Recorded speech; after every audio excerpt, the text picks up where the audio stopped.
नमस्कार साथियों, स्वागत है आपका हमारे YouTube चैनल में। आप छत्तीसगढ़ की किस जगह से हमारे समाचार सुन रहे हैं, कृपया कमेंट बॉक्स में लिखकर हमें ज़रूर बताएं। साथ ही हमारे चैनल को सब्सक्राइब करना ना भूलें। रायपुर से प्रस्तुत हैं छत्तीसगढ़ के प्रादेशिक समाचार। समाचारों के साथ मैं विपिन शुक्ला। पहले मुख्य समाचार। सुशासन तिहार का कल हुआ समापन। मुख्यमंत्री ने अधिकारियों से कहा कि लोगों की समस्याओं के समाधान का ये सिलसिला थमना नहीं चाहिए। विकसित कृषि संकल्प अभियान के तहत जागरूकता रथ पहुंचा रायपुर। दुर्ग और जांजगीर चांपा जिले के गांवों में वैज्ञानिकों ने किसानों को जैविक खेती को बढ़ावा देने के लिए किया प्रेरित। शिक्षा विभाग ने स्पष्ट किया है कि युक्ति युक्तकरण से हजारों की संख्या में स्कूलों के बंद होने की बात पूरी तरह से भ्रामक और तथ्यहीन। और विश्व तंबाकू निषेध दिवस पर कल प्रदेश में हुए अनेक जागरूकता कार्यक्रम।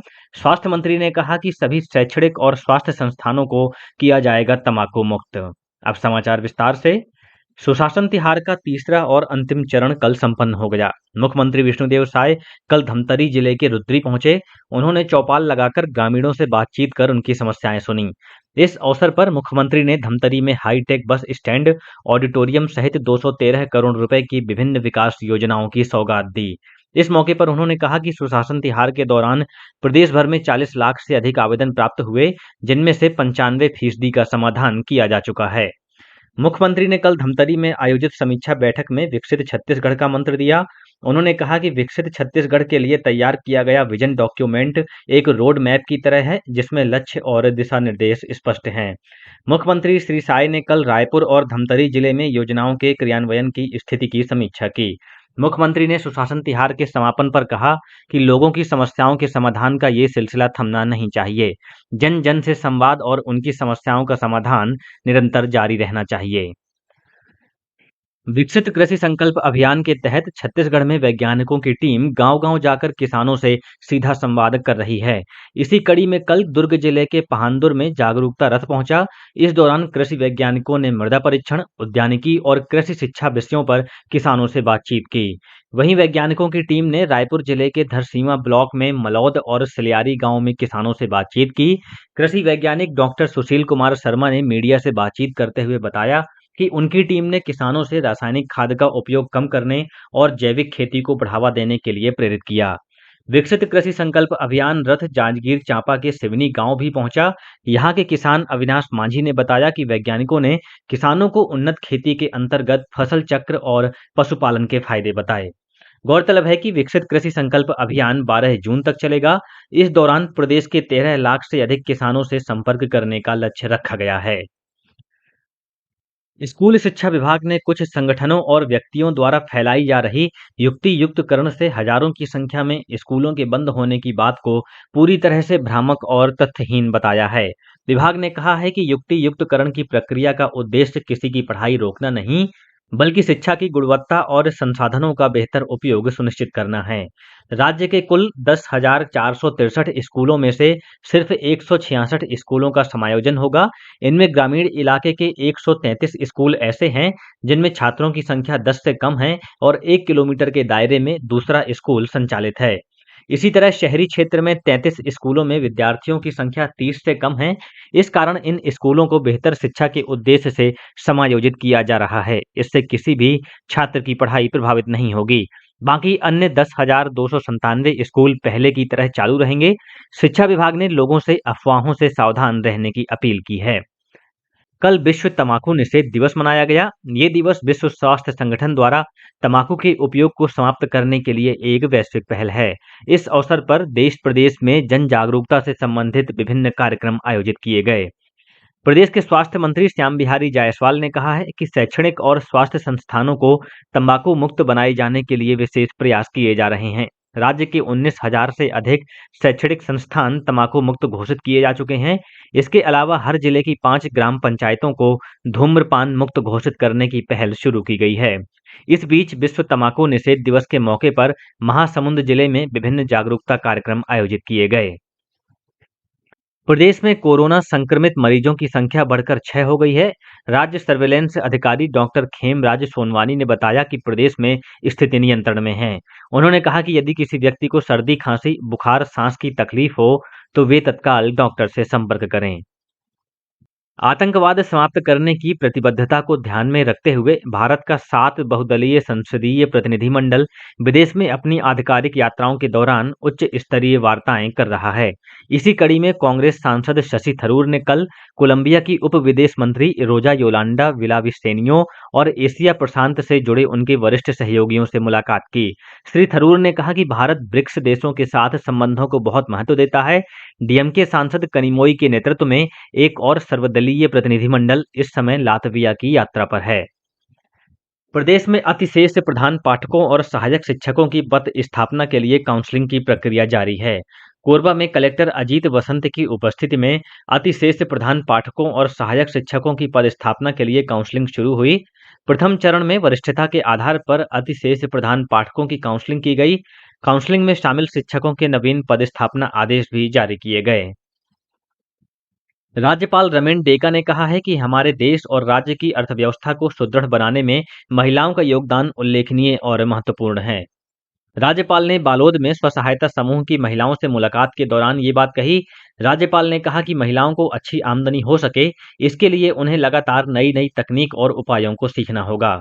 वहीं राज्यपाल रमेन डेका मोहला मानपुर जिले के प्रवास पर भी पहुंचे, जहां उन्होंने मोहला में प्रशासनिक अधिकारियों की बैठक लेकर शासन की महत्वाकांक्षी योजनाओं परियोजनाओं के क्रियान्वयन की समीक्षा की। कोयला घोटाला और जिला खनिज संस्थान न्यास डीएमएफ घोटाले के 6 आरोपी कल केंद्रीय जेल रायपुर से रिहा कर दिए गए। सुप्रीम कोर्ट द्वारा आरोपियों की जमानत मंजूर किए जाने के बाद इन्हें रिहा किया गया। इनमें तत्कालीन मुख्यमंत्री सचिवालय की उप सचिव सौम्या चौरसिया, तत्कालीन कोरबा कलेक्टर रानू साहू, आईएएस समीर बिश्नोई के अलावा रजनीकांत तिवारी, वीरेंद्र जायसवाल और संदीप नायक शामिल हैं। मिली जानकारी के अनुसार आरोपियों द्वारा गवाहों को प्रभावित किए जाने की आशंका के मद्देनजर उन्हें जमानत पर रिहा होने के बाद छत्तीसगढ़ से बाहर रहने के निर्देश दिए गए हैं। कोर्ट ने आदेश दिया है कि सौम्या चौरसिया, रानू साहू और समीर बिश्नोई अगले आदेश तक छत्तीसगढ़ से बाहर रहेंगे और उन्हें जांच एजेंसी अथवा ट्रायल कोर्ट में जरूरत के अनुसार उपस्थित रहना होगा। रिहाई के 1 सप्ताह के भीतर इन आरोपियों को राज्य के बाहर अपने रहने का पता कोर्ट में पेश करना होगा। लोकमाता देवी अहिल्याबाई होलकर की 300वीं जयंती के अवसर पर कल देश भर में कई विशेष कार्यक्रम आयोजित किए गए। केंद्र सरकार ने देवी अहिल्याबाई को समर्पित एक स्मारक डाक टिकट और एक विशेष सिक्का भी जारी किया। आदिवासी लोक और पारंपरिक कलाओं में योगदान के लिए एक महिला कलाकार को राष्ट्रीय देवी अहिल्याबाई पुरस्कार भी प्रदान किया गया। महिला एवं बाल विकास और समाज कल्याण मंत्री लक्ष्मी राजवाड़े के मुख्य आतिथ्य में सूरजपुर जिले के ऑडिटोरियम में रानी अहिल्याबाई होलकर की 300वीं जयंती के अवसर पर भव्य समारोह का आयोजन किया गया।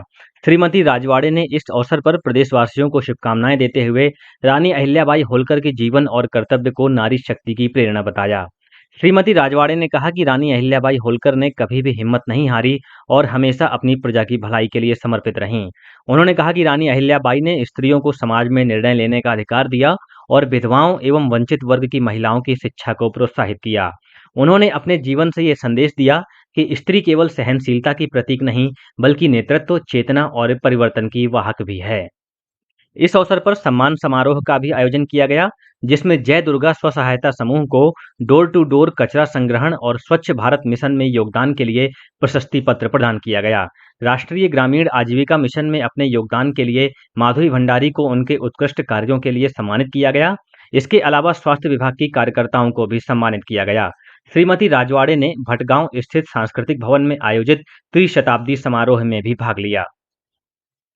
केंद्रीय अंतरिक्ष विभाग मंत्री डॉक्टर जितेंद्र सिंह ने बताया है कि भारतीय अंतरिक्ष यात्री ग्रुप कैप्टन शुभांशु शुक्ला अंतर्राष्ट्रीय अंतरिक्ष स्टेशन आईएसएस पर भोजन और पोषण संबंधी प्रयोग करेंगे। डॉक्टर सिंह ने बताया कि ये प्रयोग सूक्ष्म गुरुत्वाकर्षण और अंतरिक्ष विकिरण के खाद्य सूक्ष्म शैवाल पर प्रभाव की जांच करेगा, जो एक उच्च क्षमता वाला और पोषक तत्वों से भरपूर खाद्य स्रोत है। ग्रुप कैप्टन शुभांशु शुक्ला मानव अंतरिक्ष उड़ान के लिए प्रशिक्षित भारतीय अंतरिक्ष यात्रियों की पहली टीम का हिस्सा हैं। ये 8 जून को कैनेडी स्पेस सेंटर से उड़ान भरेगी। Fit India Sunday on cycle पहल के 25वें संस्करण को आज पूरे देश में एक विशेष तिरंगा रैली के रूप में मनाया जाएगा। केंद्रीय युवा मामले और खेल मंत्री डॉक्टर मनसुख मंडाविया राष्ट्रीय राजधानी में इस विशेष संस्करण का नेतृत्व करेंगे। ओलंपिक पदक विजेता योगेश्वर दत्त, अंतर्राष्ट्रीय पहलवान सरिता मोर, बॉलीवुड अभिनेत्री शर्वरी और पूर्व क्रिकेटर तथा चयनकर्ता सबा करीम सहित खेल और मनोरंजन जगत की प्रमुख हस्तियां इस कार्यक्रम में भाग लेंगी। युवा मामले और खेल मंत्रालय ने एक बयान में कहा कि 3 जून को विश्व साइकिल दिवस के साथ आज का कार्यक्रम न केवल फिटनेस में साइकिल की बड़ी भूमिका के संदेश को पुष्ट करेगा, बल्कि भारत के सशस्त्र बलों के लिए एक सामूहिक श्रद्धांजलि के रूप में भी काम करेगा। बयान में कहा गया है कि राष्ट्रीय राजधानी में 1200 से अधिक साइकिल चालकों के आने की उम्मीद है और देश भर में 2000 से अधिक स्थानों पर आज रविवार को कार्यक्रमों का आयोजन होगा। मंत्रालय के अनुसार लगभग 3 लाख से ज्यादा नागरिक इस कार्यक्रम में हिस्सा लेंगे। विश्व पर्यावरण दिवस के अवसर पर 5 जून को मरवाही वन मंडल द्वारा जीपीएम ग्रीनाथॉन 2025 का आयोजन किया जाएगा। इसका उद्देश्य पर्यावरण संरक्षण, प्लास्टिक उन्मूलन और आम जन में हरित जीवन शैली को प्रोत्साहित करना है। यह आयोजन 5 जून गुरुवार को सुबह 6 बजे डीएफओ कार्यालय मडना डिपो से आरंभ होगा, जिसमें प्रतिभागी मरवाही के सुंदर प्राकृतिक परिदृश्यों के मध्य दौड़ते हुए पर्यावरणीय चेतना का संदेश समाज तक पहुंचाएंगे। आयोजन में 21 किलोमीटर की हाफ मैराथन और 5 किलोमीटर की फन रन के माध्यम से हर वर्ग के नागरिकों को भागीदारी का अवसर मिलेगा। और अब कुछ अन्य समाचार संक्षेप में। रायपुर के इंदिरा गांधी कृषि विश्वविद्यालय में आगामी 6 जून से 3 दिवसीय राष्ट्रीय आम महोत्सव का आयोजन किया जाएगा। और भिलाई में एक परिवार से 54 लाख रुपए की साइबर ठगी करने का मामला सामने आया है। आरोपियों ने सीबीआई अफसर बनकर पीड़ित परिवार से ये राशि वसूल की। शिकायत के बाद नेवई पुलिस ने अज्ञात आरोपियों के खिलाफ मामला दर्ज कर जांच शुरू कर दी है। इसी के साथ छत्तीसगढ़ के समाचारों का ये बुलेटिन समाप्त हुआ। नमस्कार।